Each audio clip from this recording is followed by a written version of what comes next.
तो हेलो बच्चों, good evening. आप सभी का स्वागत है हमारे YouTube channel SN quiz classes में। उम्मीद करते हैं कि आप अच्छे होंगे, स्वस्थ होंगे और मस्त होंगे और अपना पढ़ाई जारी रखे होंगे। तो हमारा आज का टॉपिक वैद्युत बल रेखाएं हैं। क्या है? वैद्युत बल रेखाएं। आज हम वैद्युत बल रेखाओं के बारे में पढ़ेंगे, ठीक है। तो वैद्युत बल रेखाएं क्या होती हैं, हम इनको जानते हैं, ठीक है। तो देखो यहाँ पे वैद्युत क्षेत्र को, अभी हम इसके पहले पढ़े थे वैद्युत क्षेत्र। क्या पढ़े थे? विद्युत क्षेत्र। तो विद्युत क्षेत्र को दिखाने के लिए या प्रदर्शित करने के लिए फैराडे ने बल रेखाओं का सुझाव दिया है। किसने दिया है? फैराडे ने। तो इस बात को याद रखिएगा, वैद्युत बल रेखाओं का सुझाव किसने दिया है? फैराडे ने। फैराडे ने वैद्युत बल रेखाओं का सुझाव दिया है। और उन्होंने सुझाव क्या दिया है, इनके बारे में हम देख लेते हैं। वैद्युत बल रेखाएं विद्युत क्षेत्र में खींचा गया वह काल्पनिक रेखा है या वक्र है जिस पर एकांक धन आवेश चलता है। तो याद रखिएगा, ये क्या होता है? काल्पनिक रेखा होता है। जैसे आप चुंबक में पढ़े होंगे क्लास 10th में कि यदि कोई चुंबक है तो चुंबक से जो बल रेखाएं निकलती हैं तो एक वक्र के रूप में चलती हैं। इसका प्रॉपर्टी आप लोग पढ़े होंगे, ठीक है। इस प्रकार से एक वक्र बनाता है। तो जहां पर ये बल रेखाएं ज्यादा पास पास होती हैं, वहां ध्रुवों पर ज्यादा पास पास होती हैं, तो वहां पर क्या कहते हैं, चुंबकीय क्षेत्र ज्यादा होता है। और जहां पर दूर दूर होती हैं, वहां चुंबकीय क्षेत्र या चुंबकीय बल का आकर्षण का होता है, कम होता है। ये सब आप कक्षा 10 में पढ़े हैं, ठीक है। तो सेम वही प्रकार से यहाँ भी काल्पनिक रेखा खींचा जाएगा और हम वैद्युत क्षेत्र के बारे में या वैद्युत बल रेखाओं के बारे में जानेंगे, ठीक है।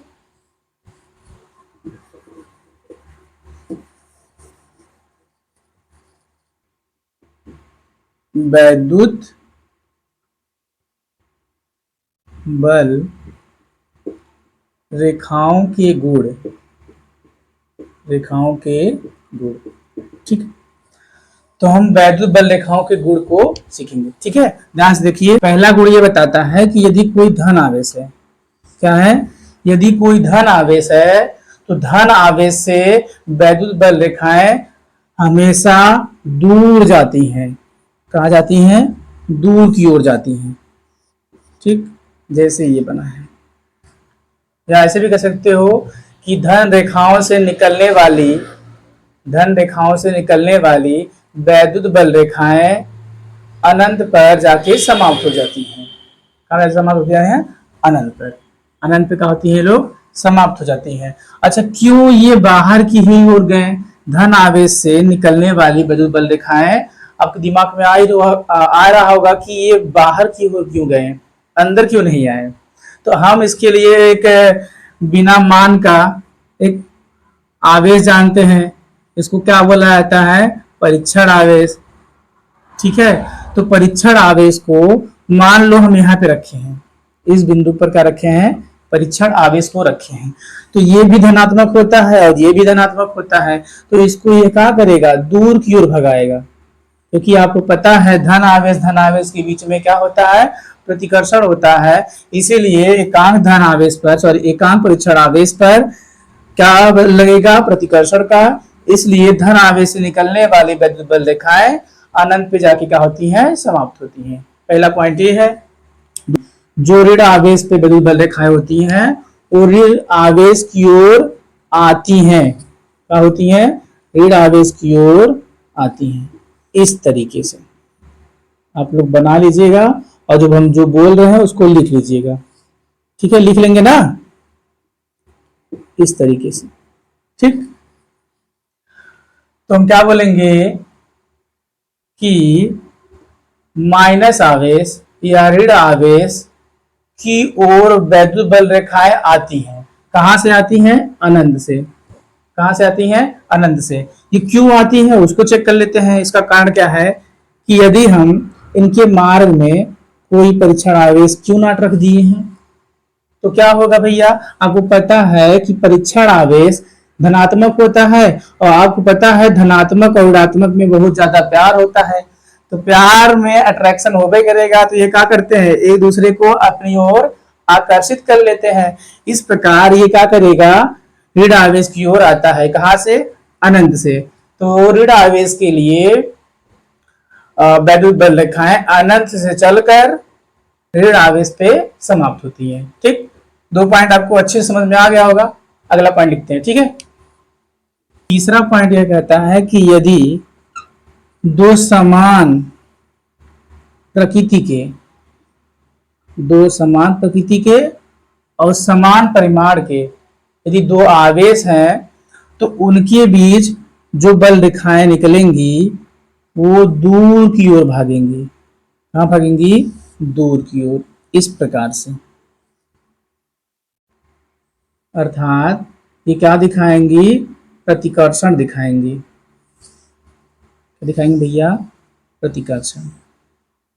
ठीक है, अच्छे से आप लोग समझते रहिए, क्योंकि इसके पहले बारे में आपने पढ़ा है कि धन आवेश से निकलने वाले वैद्युत बल रेखाएं क्या करती हैं? आवेश से, धन आवेश से दूर की ओर जाती हैं। तो ये क्या हो रही हैं? दूर की ओर जा रही है। तो हम इसमें एरो किधर दिखाएंगे? बाहर की ओर। किधर दिखाएंगे? बाहर की ओर। अर्थात ये क्या दिखा रही हैं? प्रतिकर्षण। क्या दिखा रही हैं? प्रतिकर्षण। तो हम क्या लिखेंगे?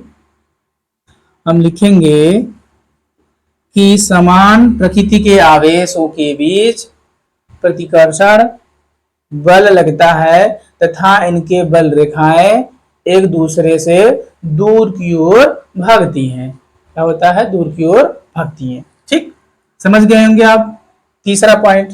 अगला पॉइंट देखो, चौथा पॉइंट में क्या कहता है कि यदि समान परिमाण के विपरीत आवेश हों, समान परिमाण के विपरीत आवेश हों तो धन आवेश से वैद्युत बल रेखाएं निकलती हैं। कहां से? धन आवेश से वैद्युत बल रेखाएं निकलती हैं और ऋण आवेश पे समाप्त हो जाती हैं। कुछ इस प्रकार से। इस प्रकार आप चित्र बनाएंगे। ठीक है, चौथे पॉइंट में इसका परिभाषा क्या लिखेंगे कि यदि समान प्रकृति के विपरीत प्रकृति के समान परिमाण के आवेश रहते हैं या आवेश होते हैं तो बल रेखाएं धन आवेश से निकलकर ऋण आवेश पे समाप्त हो जाती हैं।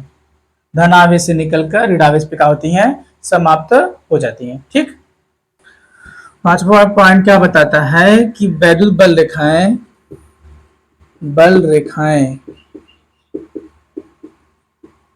खुला वक्र बनाती हैं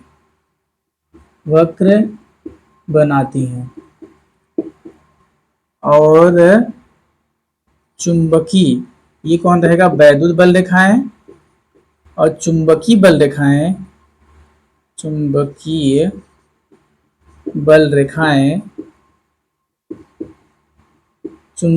रेखाएं क्या दिखाएंगी?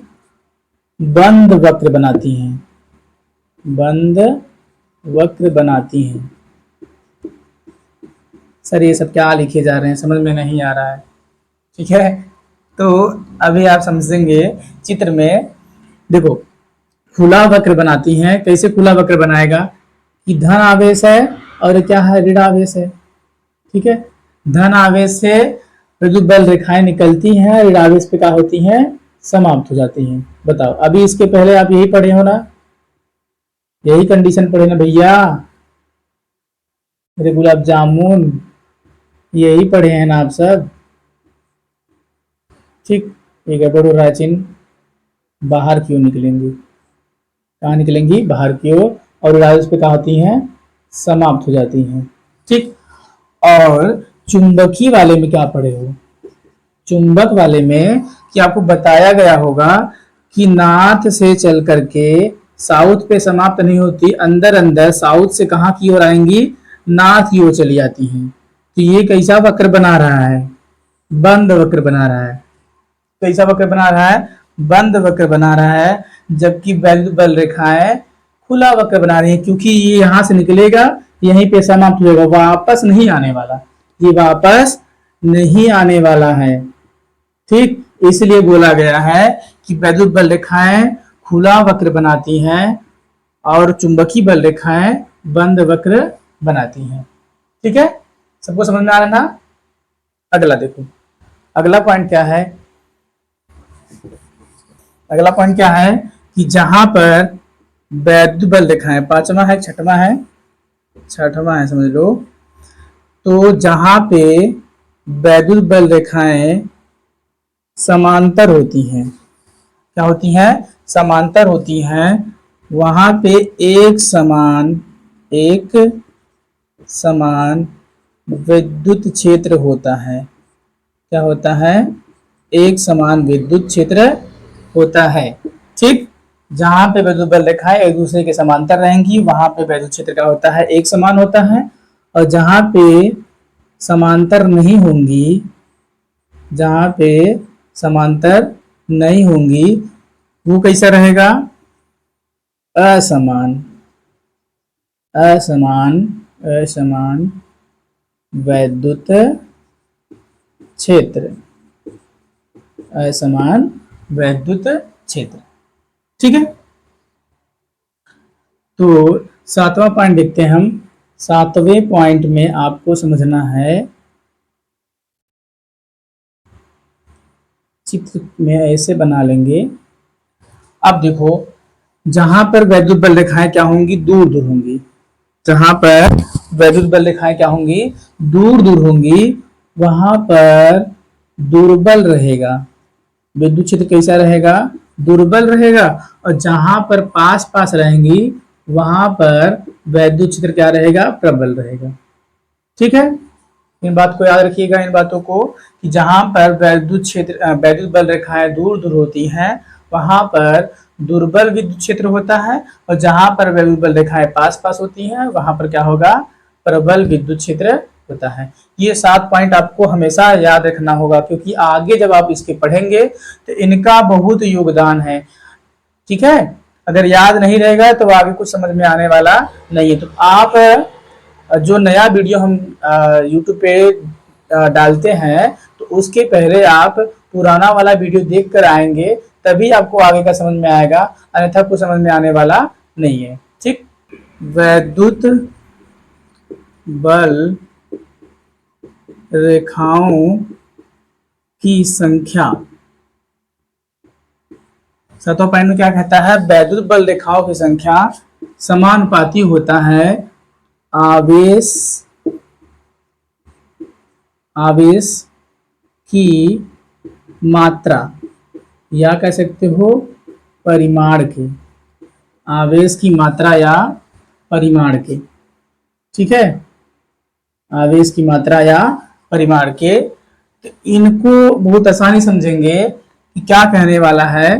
यदि देखो कि एक धन आवेश है, ठीक है, धन आवेश से यदि 4 वैद्युत बल रेखाएं निकल रही हैं, कितना? 4 वैद्युत बल रेखाएं निकल रही हैं। ठीक है, तो दूसरा जो धन आवेश है ये 2q लिए हम, कितना लिए हैं? 2q। ठीक है, तो इससे इसका दुगुना वैद्युत बल रेखाएं निकलेंगी। अब इसमें 4 निकला है तो इसमें कितना निकलेगा? 8 निकलने वाला है।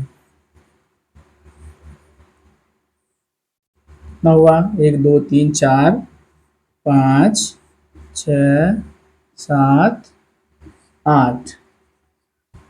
यदि इसमें 4 निकलेंगे तो इसमें कितने निकलेगा? 8 निकलेगा। और यदि इसमें 2 वैद्युत बल रेखाएं निकल रहे हैं तो इसमें कितने निकलेगा? दुगुने आवेश में 4 निकलेंगे। ठीक है, यही बताता है वैद्युत बल रेखाओं की संख्या समानुपाती होता है आवेश के परिमाण के। ठीक है, छठवां गुण क्या कहता है कि यदि कोई बल रेखा है, क्या है? कोई वैद्युत बल रेखा है, तो उस वैद्युत बल रेखा के ऊपर हमें वैद्युत क्षेत्र की दिशा को देखना है। तो हम मान लेते हैं इस बिंदु पर हमें वैद्युत क्षेत्र की दिशा देखना है, तो हम कैसे पता करेंगे कि इस वैद्युत बल रेखाओं की दिशा या वैद्युत क्षेत्र की दिशा किस दिशा में है या किधर है? तो क्या है इसका सबसे सिंपल तरीका कि जिस बिंदु पर आपको ज्ञात करना है उस बिंदु पर हम एक स्पर्श रेखा खींच देंगे। क्या खींच देंगे? एक स्पर्श रेखा खींचेंगे। ठीक है, हमें इस बिंदु पर निकालना है तो हम इस बिंदु पर क्या खींच देंगे, स्पर्श रेखा खींच देंगे। यही इसकी वैद्युत क्षेत्र की क्या हो जाएगी, दिशा होगी। यदि मान लो यहाँ पर दिखाना है तो यहाँ पे हम क्या करेंगे, एक स्पर्श रेखा खींचेंगे, ये दिखाएगा आपको वैद्युत क्षेत्र की दिशा। ठीक, सबको समझ में आ रहा है, ये क्या दिखाएगा, वैद्युत क्षेत्र की दिशा। तो बैल रेखाओं के किसी भी बिंदु पर यदि क्या कहते हैं कि वैद्युत क्षेत्र की दिशा ज्ञात करना है तो उस बिंदु पर हमें क्या खींचना पड़ेगा, स्पर्श रेखा खींचना पड़ेगा, तो हमें क्या दिखाई देगा, वैद्युत क्षेत्र की दिशा। ठीक है, अब हम बताए थे कि किसी भी बिंदु पर, बल रेखाओं के किसी भी बिंदु पर वैद्युत क्षेत्र ज्ञात करना हो तो हम वहां पे स्पर्श रेखा खींचते हैं। तो यदि हम यहाँ पे स्पर्श रेखा खींचे तो मान लो यहाँ पे E1, एक वैद्युत क्षेत्र की दिशा इधर हो गई और दूसरा वैद्युत क्षेत्र का दिशा हमारा इधर हो जाएगा। ठीक है, ये हो गया E2, जो कि संभव नहीं है। क्यों संभव नहीं है, क्योंकि हम एक ही कार्य के लिए दो दिशाओं में नहीं जा सकते। क्या होगा, एक ही कार्य के लिए दो दिशाओं में नहीं जा सकते, इसीलिए कि दो बल रेखाएं कभी भी एक दूसरे को काटती नहीं है। यदि काटती हैं तो इन पे हमें दो बिंदु प्राप्त होता है, वैद्युत क्षेत्र की दिशा की, वैद्युत क्षेत्र की दिशा के दो बिंदु प्राप्त होगा, जो कि कभी भी संभव नहीं है। ठीक है, तो बच्चों हमारा अगला टॉपिक क्या है, विद्युत द्विध्रुव। तो विद्युत द्विध्रुव क्या होता है उसको जान लेते हैं। तो पहले देखो, परिभाषा जानने से पहले हम इसको केमिस्ट्री की भाषा में समझाते हैं। केमिस्ट्री में आप लोग HF पढ़े हैं, इसके बीच में ये क्या बताता है, हाइड्रोजन बंध बना है। ठीक है, आप केमिस्ट्री में कक्षा 11 में पढ़े हैं कि HF के बीच में कौन बंध बनता है, हाइड्रोजन बंध बनता है। तो इसमें हम आपको बताए होंगे या आप जानते होंगे विद्युत ऋणात्मकता, विद्युत ऋणात्मकता के बारे में। ठीक है, विद्युत ऋणात्मकता क्या होता है कि जिनमें विद्युत ऋणात्मकता ज्यादा होता है वह बंध बनाए हुए इलेक्ट्रॉन को अपनी ओर आकर्षित कर लेता है। ठीक है, जैसे देखो कि इनके बीच में जो बंध बनेगा, hydrogen single bond fluorine, hydrogen single बंध क्या है, फ्लोरीन है। तो इनमें जो साझा किया हुआ इलेक्ट्रॉन है समान दूरी पर रखे रहेंगे, समान दूरी पर रखे रहेंगे। तो क्या होगा कि इनमें फ्लोरीन की विद्युत ऋणात्मकता क्या होता है, सबसे ज्यादा होता है। फ्लोरीन की विद्युत ऋणात्मकता क्या होता है, सबसे ज्यादा होता है, मतलब आकर्षण करने की क्षमता सबसे ज्यादा होती है। तो ये क्या करेगा, हाइड्रोजन के इलेक्ट्रॉन को, हाइड्रोजन के इलेक्ट्रॉन को थोड़ा सा क्या कर लेगा, अपनी ओर, थोड़ा सा अपनी ओर आकर्षित कर लेता है या उसकी ओर चला जाता है खसक के। तो क्या होगा कि इसके ऊपर पार्शियल नेगेटिव और इसके ऊपर पार्शियल पॉजिटिव आ जाता है, आंशिक धनात्मक और ये क्या हो जाएगा, आंशिक ऋणात्मक। इसका मतलब ये अपना इलेक्ट्रॉन उसको थोड़ा सा उसकी ओर दे दिया है और ये इसको क्या करता है, खींच लेता है। क्यों खींचता है, क्योंकि इसकी विद्युत ऋणात्मकता अधिक होती है। तो इस प्रकार से बने युक्ति को द्विध्रुव कहते हैं। क्या कहते हैं, द्विध्रुव। ठीक है, इस प्रकार से जो युक्ति बनेगा या सिस्टम जो बनेगा उसे क्या बोला जाता है, द्विध्रुव कहा जाता है। तो द्विध्रुव क्या परिभाषा दिया गया है, अब देखो यहाँ पे कि एक ऐसा निकाय जिसमें दो बराबर व विपरीत प्रकृति के आवेश, दो बराबर व विपरीत प्रकृति के आवेश अल्प दूरी पर रखे होते हैं, अल्प दूरी पर रखे होते हैं। आवेशों के इस युग्म को विद्युत द्विध्रुव कहते हैं। आवेशों के इस युग्म को क्या कहते हैं, विद्युत द्विध्रुव कहते हैं। तो ये एक प्रकार से क्या है, विद्युत द्विध्रुव का ही एग्जाम्पल है। तो विद्युत द्विध्रुव कैसे बनाएंगे, एक प्लस आवेश है और दूसरा क्या है, माइनस आवेश है। ठीक है, और इनके बीच की दूरी क्या होता है, 2l। कितना होता है, 2l। यही आपका क्या है, A और B। तो A B एक क्या है, द्विध्रुव, क्या है, द्विध्रुव है। ठीक है, वैद्युत द्विध्रुव है। ठीक, हाँ, एक बात और कि जब भी दुध्रु से दूरियां ली जाती है बाहर की ओर या अक्ष में या निरक्ष में। अक्ष क्या होता है कि यदि कोई दुध्रु है, जैसे यहाँ पे देखो कि ये हम क्या बना दिए हैं, एक दुध्रु बना दिए हैं, तो इसके जो आगे पॉइंट रहेगा उसे अक्षी बोलते हैं। क्या बोलते हैं? अक्षी बोला जाता है। और उसके ऊपर या नीचे की ओर जो लंबवत रहेगा उसे निरक्षी बोलते हैं। निरक्षी क्या बोला जाता है? निरक्षी बोला जाता है। ठीक है, ये अक्षी हो गया, क्या हो गया? निरक्षी हो गया। और जब भी दूरियां ली जाएंगी इससे, तो इससे आर दूरी पर मान लेते हैं कोई बिंदु P है, ऐसे आपको मानना पड़ेगा। तो हम हमेशा कहां से लेंगे? इसके बीच वाले बिंदु से। कहां से लेंगे? बीच वाले बिंदु से।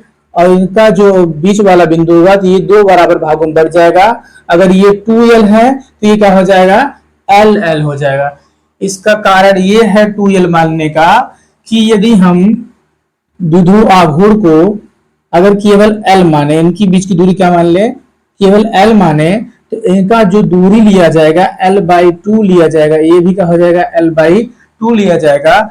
जो कि हमें जब हम क्वेश्चन को सॉल्व करेंगे या किसी भी हेडिंग को सिद्ध करेंगे तो उसमें आपको समस्या बहुत ज्यादा होगा।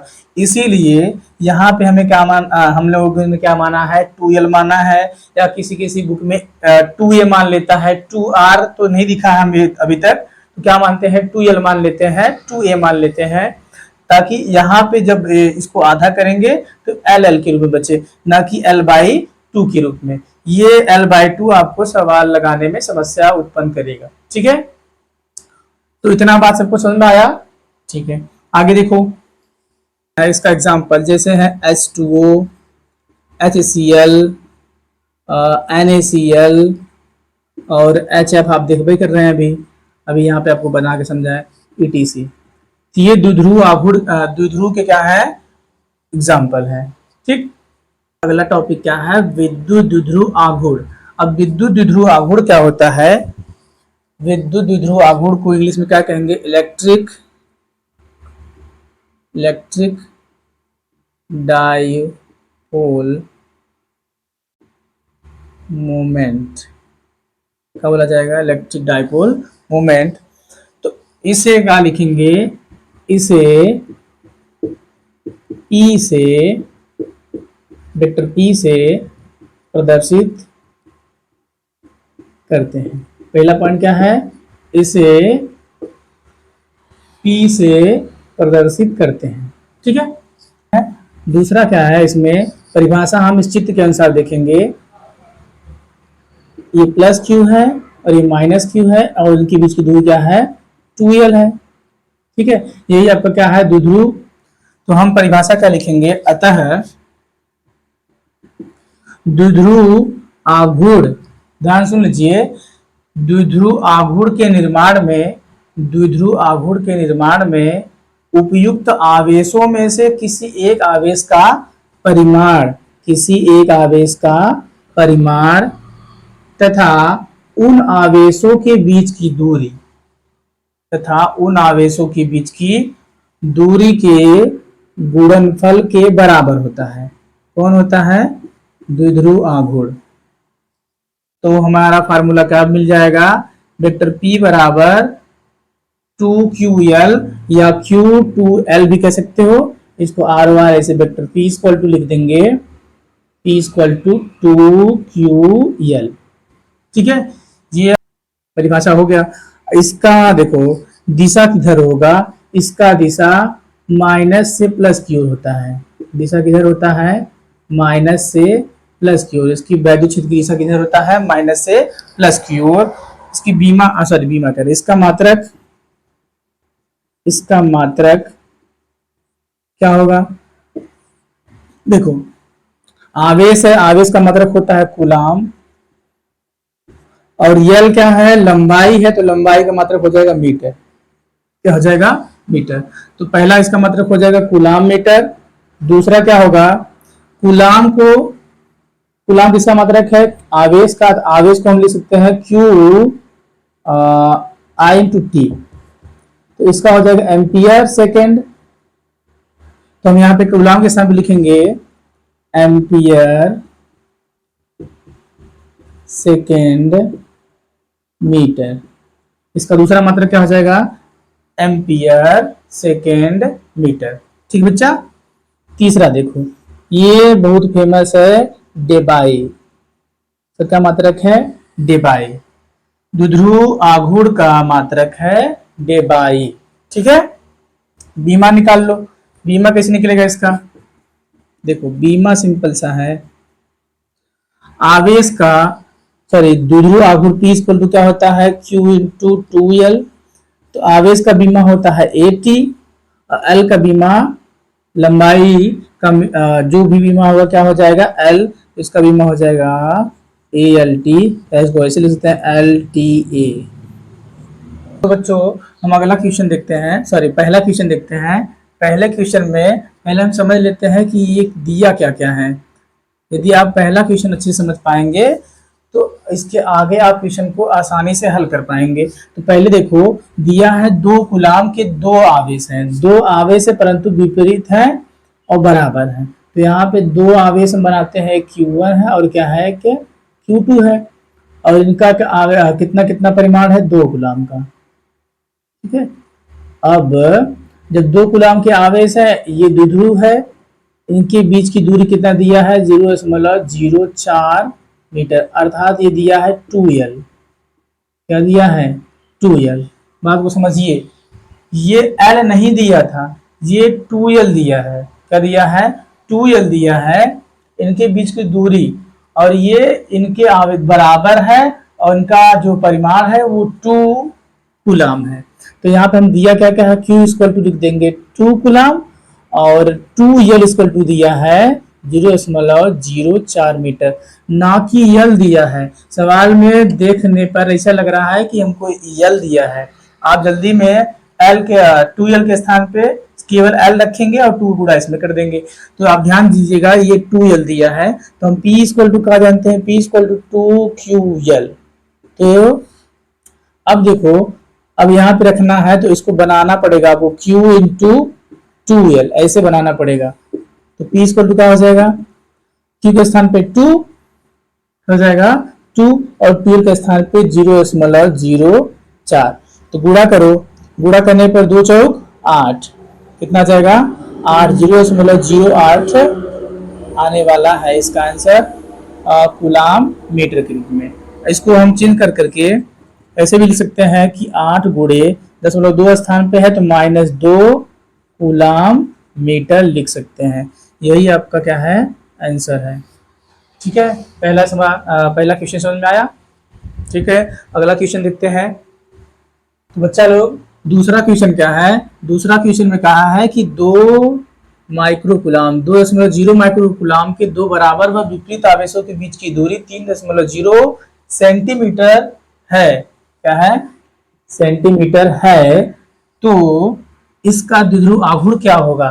तो इसको कैसे सॉल्व करेंगे? इसको देखो, ये भी सिंपल सा है। ध्यान से देखिए कि कह रहा है कि आवेश कितना दिया है? आवेश दिया है 2 माइक्रोकूलाम।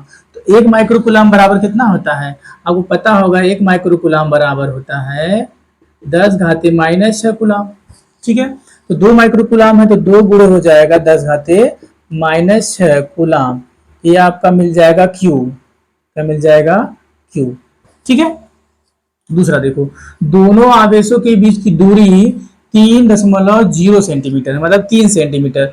इसका मतलब 2L दिया है, 2L 3.0 सेंटीमीटर। अब ये सेंटीमीटर में दिया है, इसको मीटर में चेंज करना पड़ेगा। तो मीटर में चेंज करने के लिए हमको 3/100 करना है और इसको लिख सकते हैं 3 गुणे 10⁻²मीटर। ये जो दूरी है किस में चेंज हो गया? मीटर में। अब सिंपल सा है कि P इक्वल टू जानते हैं आप, P इक्वल टू 2QL होता है। क्या होता है? 2QL। तो इसको हम सुटेबल तरीके से लिखते हैं Q इंटू 2L। अब Q कितना दिया है आपका? Q यहाँ पे आप निकाल लिए हैं 2 गुणे 10⁻⁻6 और 2L कितना दिया है? 2L यहाँ पे निकला है 3 गुणे 10⁻² मीटर। ठीक है। अब गुणा कर दो आसानी से, 2 3 6 हो गया और 6 6 कितना हो गया? सॉरी 6 और यहाँ पे 2 10⁻⁸ 8 गुलाम मीटर। ये आपका कहा जाएगा आंसर। ठीक है, उम्मीद करते हैं कि आपको बहुत अच्छा समझ में आ रहा होगा। तो इसी प्रकार हम एक आपको होमवर्क दे देंगे, अगला क्वेश्चन आप घर पे लगा के आएंगे। क्या है क्वेश्चन? तो होमवर्क यही आपका है, अब इसको आप लगा के कल आंसर बताइए कमेंट में। ठीक है, और आज का क्लास हम यहीं पे समाप्त करते हैं और इसके आगे का वीडियो हम कल पढ़ाएंगे। ठीक है।